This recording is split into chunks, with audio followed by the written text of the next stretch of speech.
Hello everyone, just a quick heads up.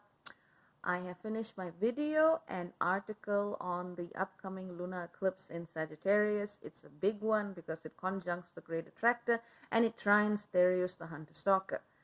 Now, I've been preparing you for this in my own way for months, so I'm not going to repeat the same information. What I have done with this video and article, and the video was part of a live feed on YouTube, I've really talked about how we can actually look at the lessons that this particular lunar eclipse is bringing through us using the focal lens of the Black Lives Movement and protests going on in the United States right now. I realize it's a very, very specific focus, but for those of you who know me, you know why this would be of an interest to my own life's journey and my own life's focus. And without making it about me and my perspectives, I've tried to share what I can as a political scientist, as an astrologer, as someone who works with spirit, to look at it from a much broader perspective. None of this is, telling the people who are actually there how to do their stuff, because that would be disrespectful.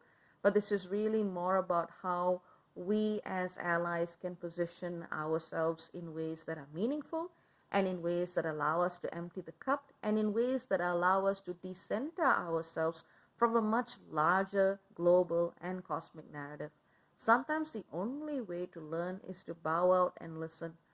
And if you have the muscle to do it, if you have the privilege to do it, if you have the ability to do it, to actually create a space where saying that is actually okay.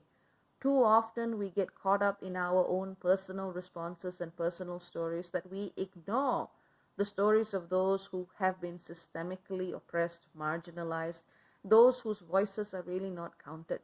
And this is a time where, honestly, if you were to ask me what to do with this eclipse, listen to those voices. As I have been telling you from the beginning of the year, if this was something that could have been timed, I would have said, please wait till August, because we're going to be seeing all of these themes again then. So, and I talk about this in the video as well.